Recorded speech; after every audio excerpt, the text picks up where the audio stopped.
தமிழக முதலமைச்சர் தளபதி அவர்களுக்கு மிகச் சிறப்பான வெற்றி கிடைத்திருக்கிறது. தமிழக முதலமைச்சருக்கு கிடைத்த வெற்றி மட்டுமல்ல, இது தமிழ்நாட்டிற்கு, தமிழ் இனத்திற்கு மட்டும் கிடைத்த வெற்றி அல்ல, கூட்டாட்சி தத்துவத்திற்கு கிடைத்திருக்கிற வெற்றி. இந்தியாவிலே இருக்கிற மற்ற மாநிலங்களுக்கும் தமிழக முதல்வர் தளபதி அவர்கள் இன்று முன்னோடியாக இருந்து ஆளுநருடைய நியமிக்கப்பட்ட ஆளுநருடைய அதிகாரங்கள் எந்த அளவிற்கு செயல்படுத்தக்கூடியது என்பதை உச்சநீதிமன்றத்தின் மூலமாக நிறைவேற்றி இருக்கக்கூடிய ஒரு தலைவர்தான் நம்முடைய தலைவர் தளபதி மு.க. ஸ்டாலின் அவர்கள்.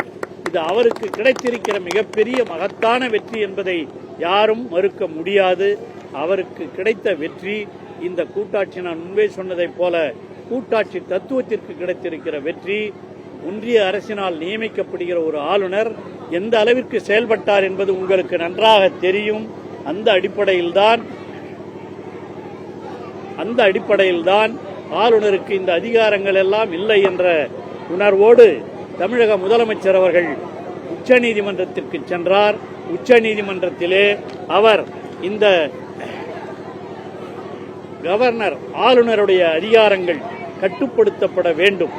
ஆளுநர் மட்டுமல்ல, ஆளுநர் குடியரசுத் தலைவருக்கு அனுப்பி, குடியரசுத் தலைவர் ஒரு 14 வினாக்களை எழுப்பி உச்சநீதிமன்றத்திற்கு அனுப்பியிருந்தார். அதற்கு மிக தெளிவாக இந்த உச்சநீதிமன்றம் மிக தெளிவாக பதில் சொல்லியிருக்கிறது. அரசியல் அமர்வின் உத்தரவுப்படி 200-201 அரசியலமைப்பு சட்டத்தின்படி குடியரசுத் தலைவருக்கு மசோதாக்களுக்கு ஒப்புதல் வழங்க வேண்டும். வந்தா வழங்கணும், ரிஜெக்ட் பண்றதுக்கெல்லாம் அவங்களுக்கு அதிகாரம் கிடையாது.